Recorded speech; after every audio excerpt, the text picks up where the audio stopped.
Hello there. Don't I have some special treats for you today? Enjoy. Background. My friend Dan and I have known each other since 5th grade. For clarification, he's a gay guy and I'm a woman. We remained friends into adulthood as we started our lives with our respective partners. I had recently gotten married in 2012, and he got married shortly after. My husband and I then bought a house in early 2015, and Dan and his husband followed behind to also rent, a house.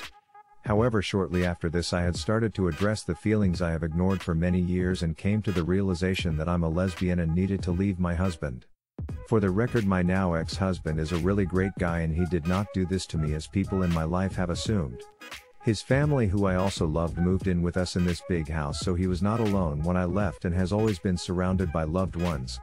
He wanted me to be happy and true to myself, and he's found love again, so we have no hard feelings. However, at this time I told Dan that I needed to move out on my own, and with them renting this multi-bedroom home that they couldn't afford, they invited me to move into one of the rooms and agreed that I could stay a few months free till I get on my feet. I was so thankful and moved into the room. However, a few days later they came to me and asked me if I could start paying for the room right away due to Dan experiencing a medical issue and not able to currently work.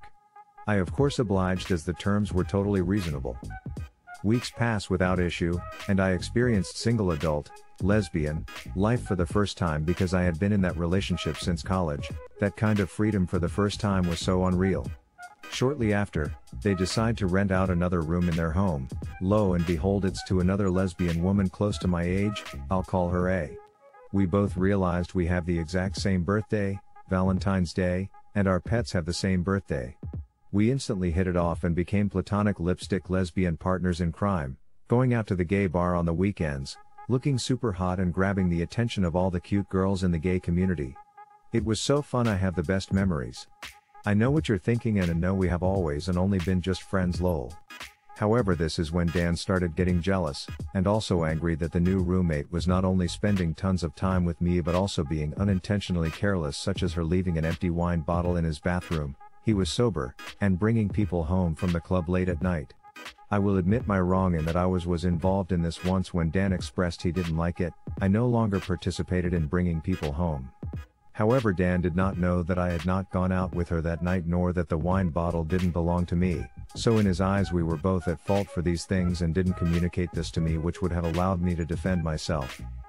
The setup.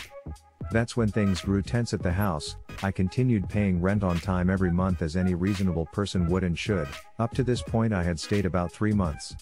Then Dan brought in another roommate, which was this middle-aged woman he knew from work with a teenage daughter who were staying in the basement, and this lady was a tyrant. I will call her Tyrant. He then brought in another roommate, E, who was staying on the couch and who had planned to take A's room as she was set to move out soon. Fueled by the crazy lady's controlling nature, Dan wrote me a note telling me I had to move out within 5 days. I was young and didn't know my rights or laws or any of that, so I was stressed and didn't know what to do. I didn't have the means to move out all my stuff nor any place to go. A few days later I got a text from Dan saying, "Hey, Tyrant Lady, told me she heard you and A talking and that you think I am required to give you 30 days notice to move out, but that's not true because there is no lease." This was crazy because we literally never talked about that and I hadn't even looked into my rights, so no such conversation ever happened. I assumed since there was no lease I had no standing and had no choice but to get out.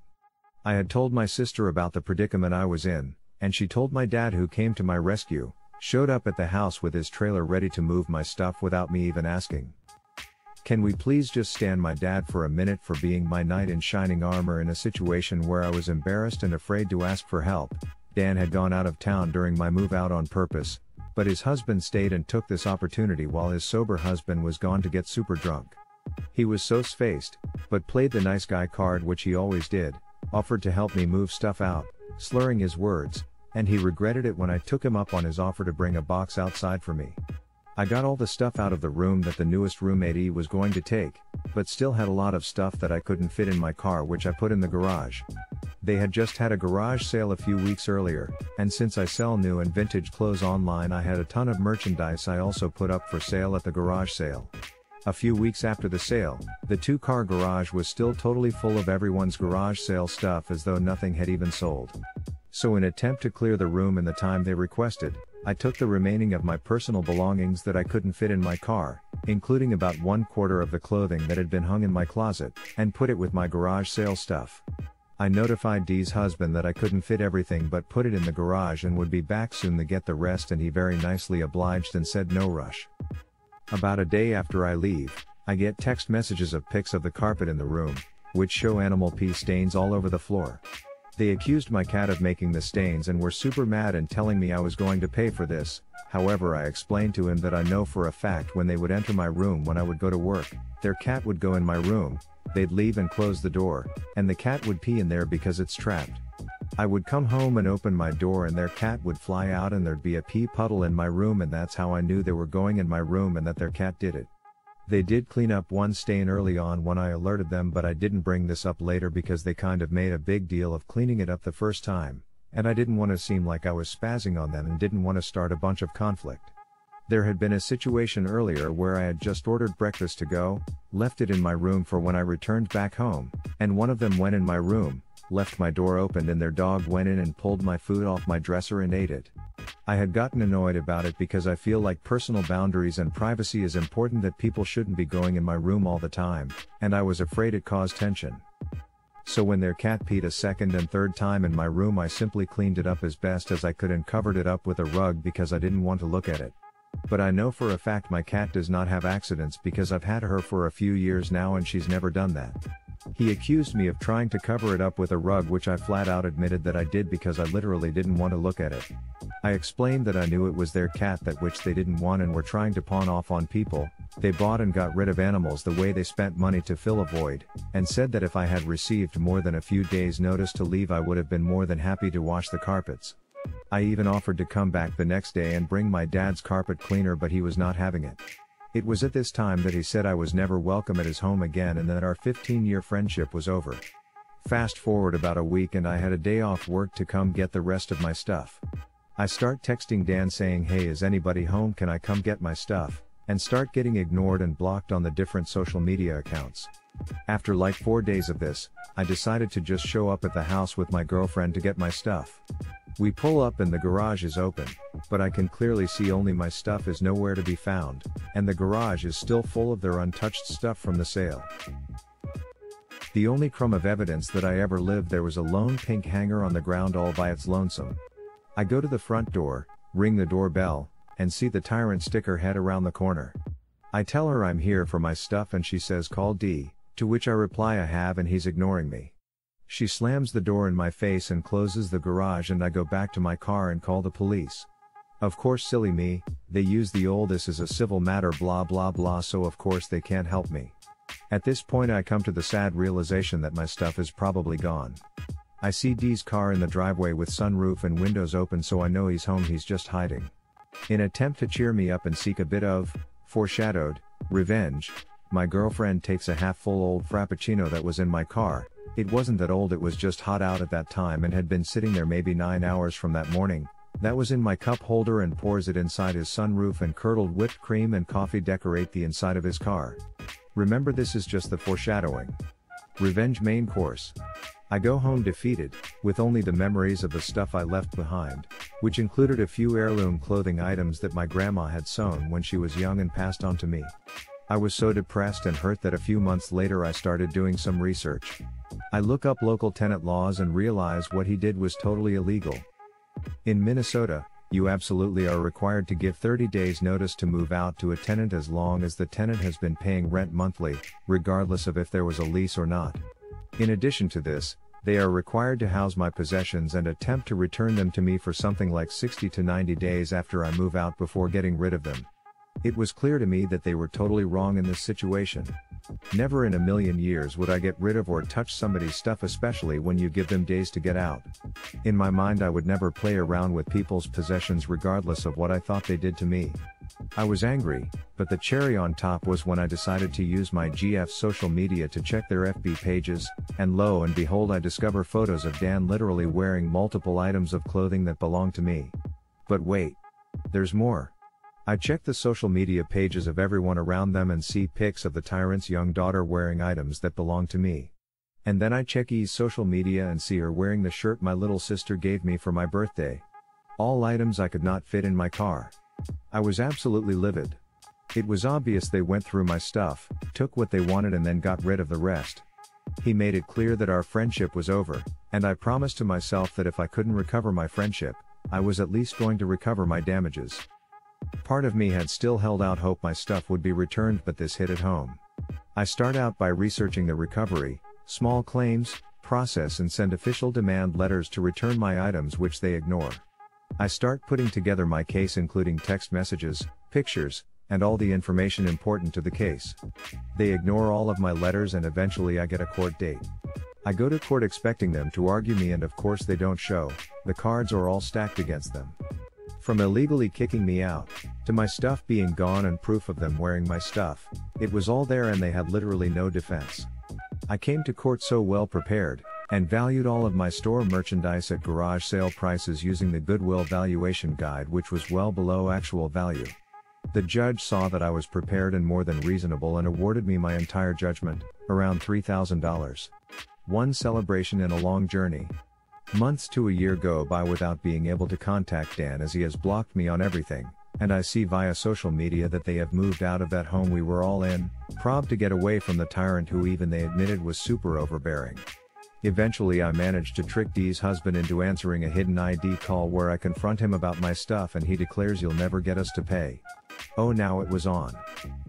Before this I was debating going back and forth on what to do, but after that phone call I knew I wasn't going to let this go. All I could think about were the items of clothing my grandma had given me and all my merchandise I had invested in order to support myself. Pursuing this would be difficult, but at the same time I kept going back to my thought of I'm not going to lose both my friend and my stuff. If the friendship is actually over, then I'm definitely getting my stuff back. The next step is to seek paycheck garnishment since he's not paying. I run into a dead end when the documents required to garnish keep getting returned back to the courthouse as undeliverable. Since I had absolutely no clue where they live now, I have no way to initiate garnishment. It was the third certified letter that got returned to the court that the court clerk person, not sure of her exact role, calls me and explains since all the previous letters have been returned that she doesn't want to waste my time and money and court fees by sending this next one out. I explained to her the situation and that I don't know their address, and she sympathizes with me. I mentioned that some of the court paperwork/records generated by the county show a nearby city under their names, which I assumed is where they have moved. However, I did not have their street address. We hang up and I felt as though this is the end of the line. A few minutes pass and I receive a call back from the court lady. She tells me she did some digging and was able to find their updated address somewhere within their system, and she gives it to me. I'm like, Joan, you sweet sweet angel.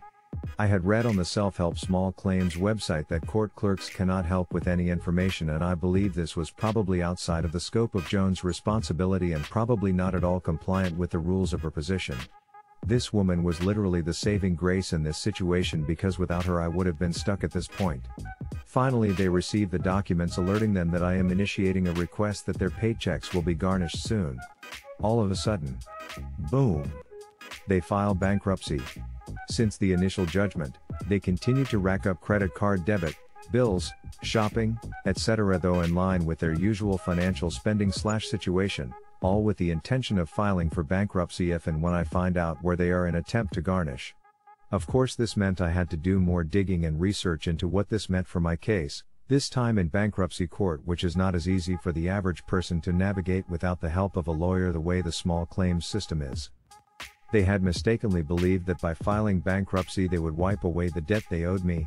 However, this applies to things such as being unable to pay your cable bill. They didn't read the small print where judgments in the case of malicious intent are not included. I found out that I was going to have to refile the claim in bankruptcy court in order to fight this judgment, but also prove that he took my stuff with malicious intent. Once again I gather my evidence and get ready to debate my claim in court. I file all the necessary paperwork without the help of a lawyer and receive a court date. Right before the first court date, hearing of creditors, a lawyer calls me on behalf of them trying to intimidate me. He tells me that what actually happened was the landlord/owner of the house showed up and decided to do some spring cleaning. She allegedly saw some extra stuff in the garage and donated it and was willing to testify in court, and therefore I wouldn't be able to prove malicious intent. He suggests I drop the case, and at this point I was literally shaking. My voice was quaking, but I stood my ground and told him that I cannot be fooled. I have all the proof that they were wearing my stuff and the garage was still full of everything that wasn't mine, and the lawyer knew this and had a copy of my claim but still tried to bully me down. I had never seen the owner of the house the entire time I lived there, so for her to show up and start touching/moving people's things the week I move out was not believable to me whatsoever. I refused to back down, and the meeting of the creditors arrives. I show up in my cutest legally blonde lawyer outfit. What, like it's hard? And when Dan saw me walk through the doors, he looked like he was going to poop emoji himself. This meeting was not required, but I wanted to let him know I was not going to back down. Nothing really happened at the meeting, but I submitted my claim to the bankruptcy court as the next step, not knowing what I would do next but fully intending to research what to do when it gets to that point. A week or two passes and I received another call from their lawyer, this time a much different tone. He wants to come to a settlement. He offers $1,000 to end this. I'll have to think about it, and I declined the request because I already lowballed the amount of stuff I owed and its worth in order to maintain a reasonable case in front of the judge. Then he offers $1,000 up front, and $150 payments a month after that for 4 months. Let him know the $1,000 up front all at once was not necessary in my eyes and that it's not my intention to put them under undue hardship, but he confirmed that was their offer, so I accepted. After 4 years I finally won, and knowing they had to accept defeat on their end after promising they weren't going to pay, it was finally over. I received the payments with a sorry note included in the last payment. The money didn't bring back the important items from my grandma, but it came at a time that I was going through a really rough point in my life, experiencing depression, and had to take a leave of absence from work, unrelated to this case. That literally helped me keep a roof over my head while I was hurting, so it couldn't have come at a better time. I managed to do it all on my own without a lawyer, and to this day I still miss our friendship so dearly. At the end of the day I think he was acting in hurt because of my new friendship, and I do believe looking back that he probably thought everything in the garage was stuff I didn't care about since it was initially garage sale stuff. These situations could have all been resolved with communication, which he could not give me the benefit of. We haven't communicated after that last letter he included, even though I would gladly patch things up if I had the opportunity. Maybe more justice than revenge, but I got it regardless, and I did it in a pencil skirt. While I technically settled for less, it's still a win for me. Most of the merch/clothing I got for like cents because I worked at Goodwill got a discount. I would definitely rather take the payout than have actually taken the time and effort to sell that stuff anyway, which I didn't have to do anymore. The higher end stuff I actually got full price for, while the normal everyday nothing special type stuff I valued at Goodwill pricing, still way more than I paid for the stuff. So therefore I was much happier to take the payout at less than to actually put in the hours to photograph, list, and sell the stuff online. I absolutely profited in the settlement. What did you think? What would you have done differently? Share your opinions in the comments. And if you enjoyed the stories, slap that like and subscribe button for more of them, and don't forget to support the original writers with an upvote. Links are in the description. Peace out, and catch you tomorrow.